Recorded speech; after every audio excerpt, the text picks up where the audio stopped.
İslam dininde negizinin 5 negizgi butagı var. Birincisi akaid. Akide meselesini özü çok özüңөр. İbadat, muamalat, muaşarat, ahlakiyat dep negizинен 5 nege bölünөт. Butakka. Биздин сабагыбыз мына ушул muamalat babıга тиешелүү. Muamalat babыдан дагы соода саттык маселеси. Şariatımız Allah Subhanahu Teala bergen din толук болгон үчүн соода саттыкка дагы şariаттын өзүнүн hidayаттары бар. Көрсөткөн жолдору бар, эрежелери бар. Ошол эрежелери менен болсо, ал туура болот. Эгерде эрежелерге дал келбесе, şariаттын көрсөтмөсүнө дал келбесе, ал соода болбойт. Ошон үчүн алдыңкы сабактарда сооданын мааниси, анын түрлөрү, ижаб кабыл деген эмне, товар деген кайсы нерсе товар боло алат, кайсы болбойт. Булар боюнча силерге маалымат бергенбиз. Эми бүгүнкү сабак бай маъдум. Жок нерсени сатса болобу деген маселе. Жоксом бай ма лейса индаху.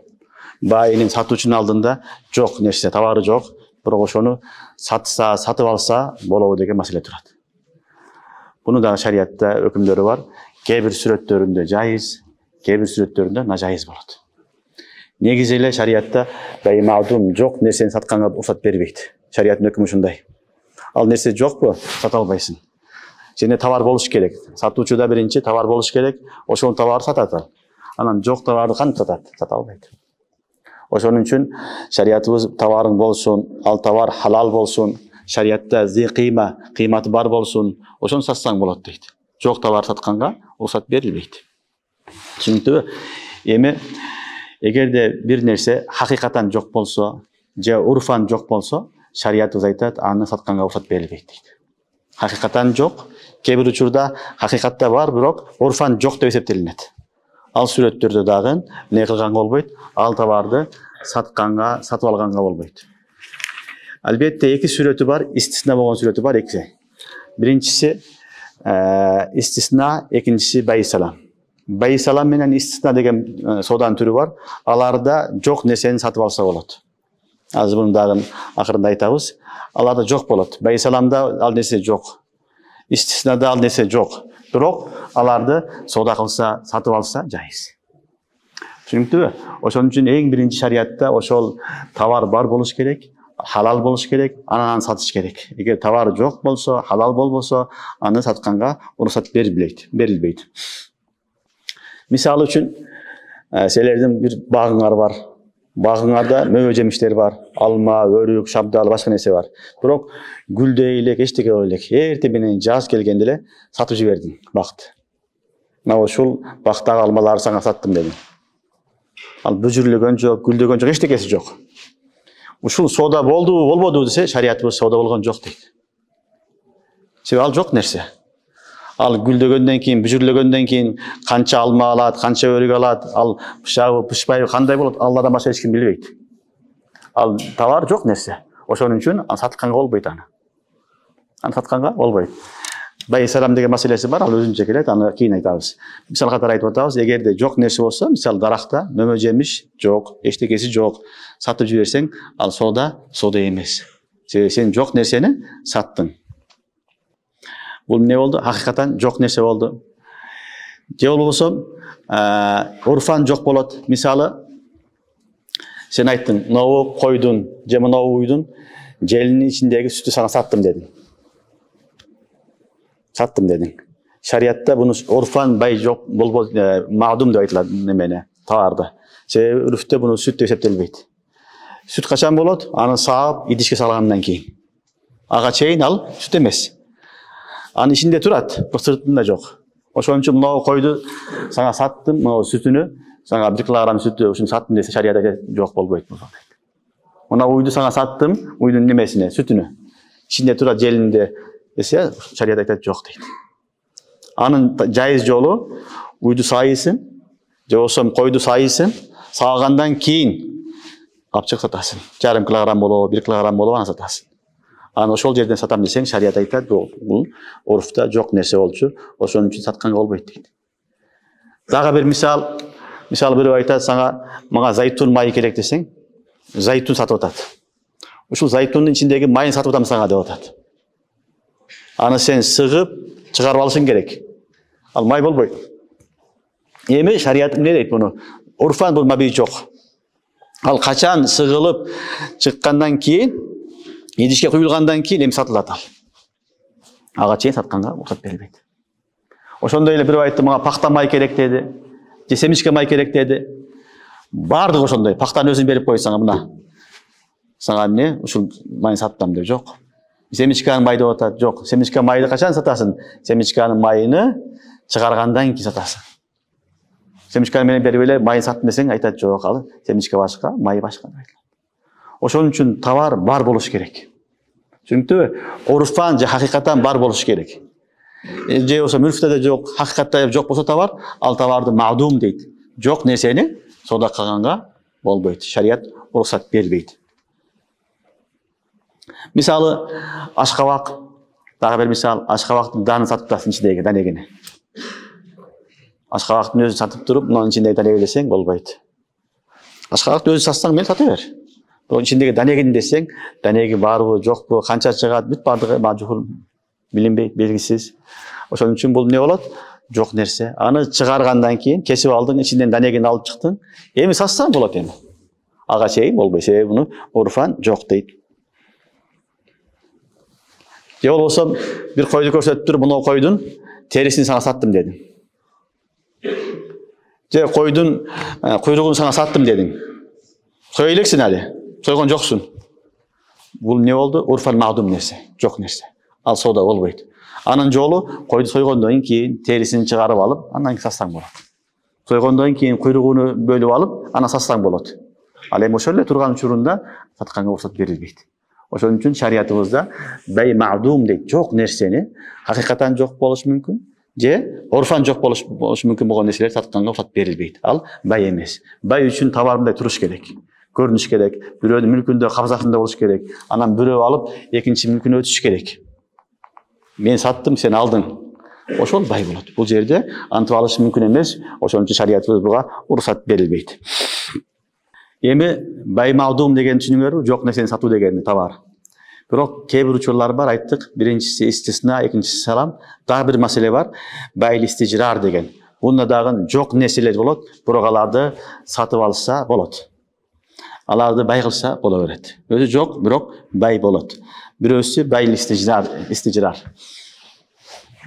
Мисалы, бир адамга үйгө керектүү нерселерди сатып алат. Мисалы, сага курулуш каражаттары керек. Же болсо сага тамак ашка азык керек дейлик. Тамак ашка азык керек. Сен барасың дагы дүкөндөн эмне кыласың? Мага бир айга тамак аш берип тур дейсиң. Бир айга жаза бересиң. Анан айдын аягын төлөп коем дейсиң. Түшүнүңөрбү? Ушундай соода азыр көбөйүп кетти. Барып дүкөнгө барасың, жаздырасың, атыңды ала бересиң, карызга алып, мындан акырына төлөйсүң. Ушул бай жайызбы, жайызбы деген суроо турат. Эмнеге дегенде, ал алган нерселер соода болуп аткан учурда ал нерселер жок, жеп койгонсуң бардыгын. Сен бир ай алдын сатып алгансың аны, соода бир айдан кийин болуп атат. Аны жеп, хазым кылып бүткөнсүң. Түшүнүңөрбү? Бир айдан кийин келишим болуп аткан учурда ал жок нерсе. Маъдум болуп атат. Ушул нерсе шариятта уруксат берилеби, ушундай кылса болобу деген маселе турат. Түшүнүңөрбү? Бул да маъдум эмесин бир түрү. Шариятта уламалар, фукахалар истихсандан буну жайыз деген. Ханафи мазхабта дагы бир неме бар, истихсан деген маселе бар. Кыясы хафи болсо, аны истихсан деп айтылат. Кыясы жали бул кыяс, хафи кыясты истихсан деп айтылат. Истихсандан фукахалар бул сүрөттү жайыз деген. Мисалы, сен барып магазинге бардыңдагы мага сахар керек, un керек, макарон керек, май керек деп алып атасың. Соодалашкан жоксуң. Бир ай болду. Бир айдан кийин бардың дагы соодалашып, канча алдым, не болду деп акчасын берип, эми бай кылып атасың. Бай болуп аткан учурда, сени алып аткан учурда, сатып аткан учурда эчтеке жок. Бул маъдум нерсе. Түшүнүңөрбү? Бирок уламалар бай истижрарды дагы мереген экен, маъдум болсо дагы истихсанан жайыз деген. Истихсанан жайыз. Bunun dagı bir sureti bolot. Maalesef adamın özünde jok tovar satkан dagı bir sureti бар. Мисалы бул көбүнчө мына Ош базарда, Дордойдо көп колдонот соодагерлер. Бул мисалы товар алганы бардың, кийим алганы бардың. Сага бут кийим керек. Барсаң, анын ичинде сага ылайык бут кийим жок. Же размери туура келбей калды. Же сага свети жакпай калды, бирдеке болуп калды. Токтоп тур дейт дагы, өзүндө жок, кошунасынан барып алып келет. Токтоп туруңуз деп, башка контейнерге барат дагы, ошол жерден таап келет да сатат сага. Ал анда жок, бай магдум анда. Ан мүлк эмес, анда жок нерсе. Эми бул эмне болот деген маселе турат. Жок нерсени сатып атат. Түшүнүп атасыңарбы? Бул кандай болот, шариатка туура келеби деген маселе турат. Ооба, бул деле туура келет, истиксана бул деле. Түшүнүктүбү? Ал алып келип сага сатып атат, деген тараптан өкүл катары алып келип сага сатып берип атат. Түшүнүктүбү? Бай магдум жок нерсе, бирок алып келгенден кийин ал не болду деген өкүл катары болот дагы, бунун содасы дагы жайыз боло берет. Түшүнүңөрбү? Ошон үчүн бай магдумдун биринчи сүрөтү, жайыз болгон сүрөт истижрар. Истижрар дегени акырын бөлүп алып турасың. Бөлүп алып турасың товарды, акырында төлөйсүн. Төлөгөн учурунда, соода кылган учурунда товар жок. Магдум, бирок шариатта истихсан фукахалар муну жайыз деген. Буга түшүнүңөрбү? Экинчиси уламалар жайыз деген сүрөтү бул истисна менен байсалам. Байсалам дегени байул ажил бил ажил. Байул ажил бил ажил дегени насияны накка сатуу. Насия нерсени накка сатуу. Акчаны нак бересин, буюмду кыйдаласың.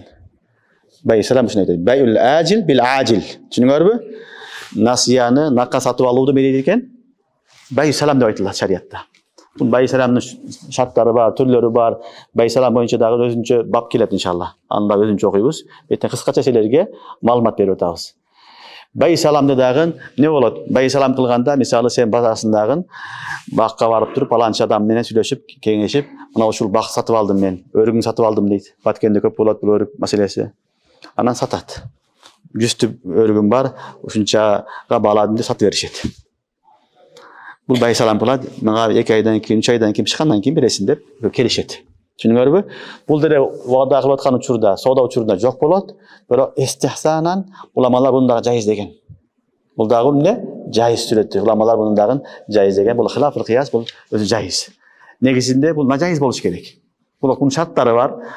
Мигдарын айтыш керек, канча алат, васпын айтыш керек, сыпатын айтыш керек, кайсыл жерге апарып жеткизип берет, ушулардын бүт баарын айтыш керек. Ошолордун негизинде бул байсалам, бул жайыз боло берет. Көбүнчө бактарда алма, өрүк, гилаз, ушуга окшогон нерселерде байсалам кылган учурлар болот. Бул байсаламдын негизинде жайыз. Фи нафсихи бул бай магдум, бирок уламалар эмне адамдардын хажаты болгон үчүн, ушуга зарылчылык болгон үчүн шариат жеңилдик берген. Түшүнүктүбү? Бул бир сүрөтү. Экинчи сүрөтү истисна. Истисна деген бир нерсени жасап берүү. Бул дегени сен буйрутма бересиң. Заказ кыласың, сага жасап берет. Мисалы сага бир буюм керек, стол керек. Бары фабрикага барасың дагы, заводко барасың айтасың, мага ушунча уступ, эмне керек? Стол керек. Ушундай буюм керек дейсиң. Анан жасап берет. Ушул истисна, буйрутма берүү шариатта жайызбы, жайыз эмеспи деген маселе турат. Негизинен жайыз эмес болуш керек. Себеби сен буйрутма берип атканда ал жок нерсе. Жок нерсе, эчтеке жок. Ал сен айткан нерсе жок да. Заводдо да жок, азыр жасалган да жок. Таяр сатып алсаң ал буюм турат, башка нерсе. Жасатып атасың, жок нерсе. Түшүнүңөрбү?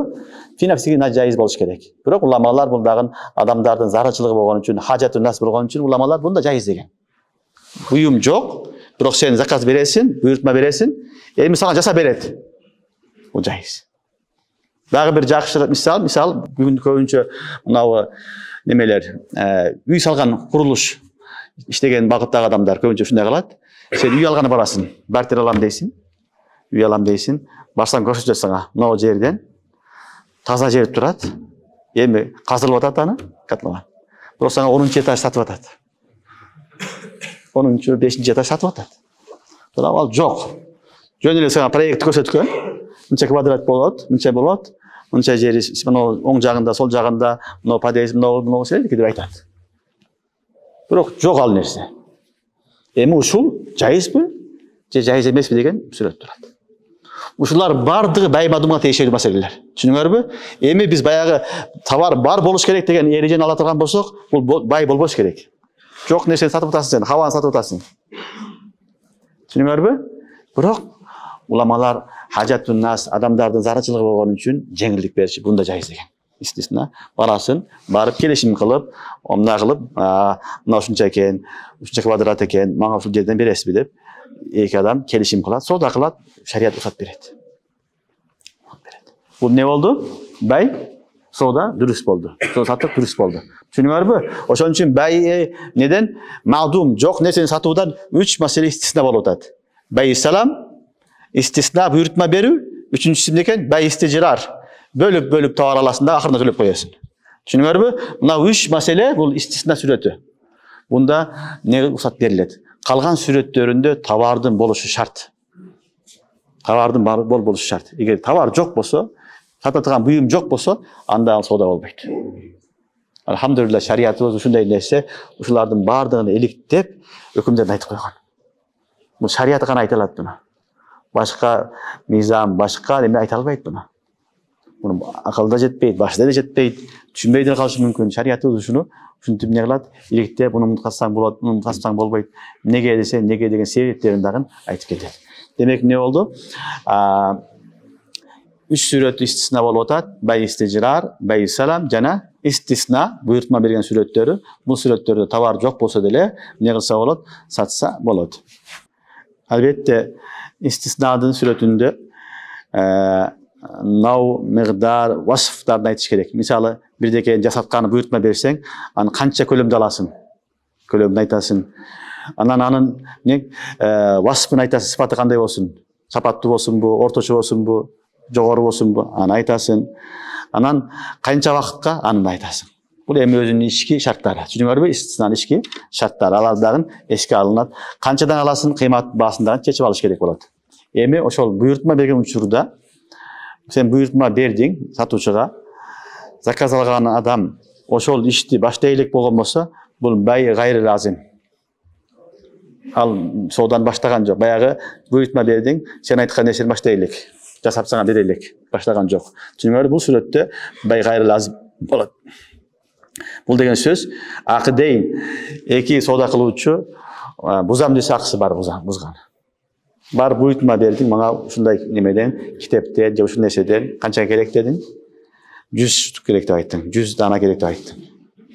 Ал ошол немени баштай элек ишини. Сен оюң өзгөрүп кетти. Албай турган болуп калдың. Эми барып кечиресиң, мага бул жакпай калды, же мен үзүлүү болуп калдым, мен буну албайм десең акың бар. Түшүнүңөрбү? Ал буюм не кылганга чейин, жасалганга чейин баштай элек болсо, анда сен байды бузам десең, сооданы бузам десең, шарият уруксат берет. Андан кийинки маселе истисна менен бай саламдын ортосундагы айырма. Буну да билип алгыла. Бул да керектүү маселе экен. Истиснада буйрутма бересиң. Сенин буйругуңду аткарып тиги жаса берет. Ошон үчүн истисна ар дайым болуп, истисна жасала турган нерсе гана болуш керек. Бир гана жасалуучу нерседе истисна болот. Түшүнүңөрбү? Ал эми бай салам андай эмес. Бай салам ам. Бул умум, хусус, мутлак деп айтылат. Бай салам умум, неме? Хусус, хас. Бай саламда баягы берип аткан буйрутмаң бай соода болуп аткан нерсе жасалышы шарт эмес. Жасалабы, жасалбайбы, Алла пиширабы, Алла даярдайбы, кандай болсо дагы аны эмне кылсаң боло берет. Ал умум деп далилатылат. Түшүнүңөрбү? Ошон үчүн бай саламда алманы бай салам кылсаң болот. Шабдалыны кылсаң болот, өрүктү кылсаң болот. Ошондой эле бирдекени кылсаң да болот. Жаса бер деп. Бул деле бай салам боло берет. Бирок истисна боло албайт. Алманы истисна кыла албайсың. Же алманы эч ким жасай албайт. Өрүктү эч ким жасай албайт өрүктү. Ошон үчүн ал жерде бир гана эмне болот? Бай салам болот. Ал эми истиснада адам өзүнүн колу менен кесип кылып жасаган нерсени гана истисна деп айтылат, буйрутмада. Ал эми буйрутма эмес бай салам болгон учурларда анда бүт бардыгы боло берет. Ал жайыз. Бир гана нау, жинс, мигдар, ажал ушулар тайын болуш керек. Качан берет, канча түрү, канча вакытка, канча сомдон, канча мигдарда, өлчөмдө буларды айтып койгон болсо, баары жайыз. Андан кейін birinci ayırması бұл. Екінші ayırması байсалам менен истиснаның буйртманың екінші ayırması балдар. Бұл байсаламда ақшаны бардығын толық алдын ала бересің. Ошон үчүн бәйл ажил бил ажил дедик. Нақ бересин, насия сода болот. Насияны наққа сатып аласың дедик. Түшүнүңөрбү? Ошон үчүн байсаламда эмне болот экен? Акчаны алдын ала бересин. Буюмду пышкандан кийин аласың. Өрүккө мисалы 100 000 сом акча бердиң. 3 айдан кейін өрік алып атасың. 10 тонна, 5 тонна қанша болса. Түсініңізбі? Алдын ала ақшаны барын беріш керек болады байсаламда. Истиснада андай емес. Айырмасы. Истиснада башында бәй башы қылып, кейін ақырын бөліп берсең де бола береді. Жасап бергенге жараша бөліп берсең де бола береді. Түсініңізбі? Истиснада башындан барын беріш шарт емес. Түсініп атасыңарбы? Мына ошону айтып атат. Экинчи айырмасы байсаламда бай болгон учурда, сода болгон замат эле эмне кылыш керек болот экен? Акчанын баарын алдын ала бересиң. Истиснада буйртмада андай эмес. Түшүнүңөрбү? Бул истиснада андай эмес, аны бөлүп берсе да боло берет. Экинчи айырмасы. Үчүнчү айырмасы. Буйртма менен байсаламдын үчүнчү айырмасы. Байсалам болгондон кийин эми фасык кыла албайсың. Аны бузганга болбойт. Сода açıp koydum, men mına uşul senden 100 örük alıp atam dep, örükті sodalaştım. Baysalam boldu, iki taraf kelişim boldu. Emi anı buzgan olbaydı. Buzalbayız. Şeriat osat berbeydi, buzalbaysın emi. İkkala kılsam meyli, balıt başkan. Blok negizden buzulbaydı. Bir tarafta hiç kim buzalbaydı. Alemi istisnada bayağı buyurtma beri utasın, buyurtmanın dayardagan yok. Emi başlavata, başlayılek. Al suretте bir tarafta dagы buzalsa болот. Байы же муштари, сатуучу же сатып алуучу bir tarafta аны buzam dese buzганга акысы бар. Түшүндүңөрбү? Бул үчүнчү айырмасы болду байсалам менен истиснанын. Төртүнчү айырмасы байсаламда баягы кайсы вакытка даярда берем деп вакытындагы айтып коюш керек болот. Жанаганы дайындап коюш керек. 3 айдан кейін, 4 айдан кейін берем деп, ошол вакытты мукаррар кылынат, белгилелет. Истиснада мукаррар кылыш шарт эмес. Истиснада буйртмада шарт эмес. Анан көйүп кетиши мүмкүн, узарып кетиши мүмкүн, болуш ыктымалы бар, боло берет. А эми байсаламда болсо жок, ошол мөөнөттү даярдап беришиң керек. Ошону даярдап беришиң керек. Бул канча болду? 4 шарты болду. Байсалам менен истисна, буйртма менен байсаламдын ортосундагы негизги 4 айырмачылыгы. Андан кийинки дагы бир эреже бар. Ошого тиешелүү маселе, бул дагы түшүнүп алгыла. Ал маселе кээ бир учурда сатып атканда соода толук болбой калат. Соода сатык толук болбой калат. Кээ бир шектер, кээ бир нерселер аркылуу ал толук болбой калат. Түшүнүңөрбү? Эми соода толук болбой аягына чыкпай калса соода эмес. Аягына чыгарыш керек. Аягына чыгарыш керек дегени товарды алып тигил өткөзүп бериш керек. Эми аягына чыгат ал. Соода кылып койдуң, товар жок. Товар жок. Соода эмне болду? Аягына чыккан жок. Соода шектүү болуп калды. Соода толук болгон жок. Мына ушундай учурда эмне болот десе, мындай учурда дагы уламалар айтат, соода болбойт дейт. Соода болбойт дейт. Мисалы, сен не кылып атасың? Бирөөгө айттың, асманда учуп бара жаткан мынау кекиликти сага саттым дедиң. Кекиликти саттым дедиң. Бүркүттү сага саттым дедиң. Соода кылып атасың. Ал көрүнүп туруп атат. Бирок соода аягына чыккан жок. Сен аны тутуп алып берген жоксуң да. Бул соода эмес. Гайрат тактир бул адам не болду? Бергенге кудуреттүү берген болгон жок. Ошон үчүн сатуучу адам товарды муштариге өткөзүп бериш керек. Колу менен тапшырып бериш керек. Өкмөн же хакыйкаттан тапшырып бериш керек. Ал табылган жок. Ошон үчүн айттым, мына сага саттым дедиң.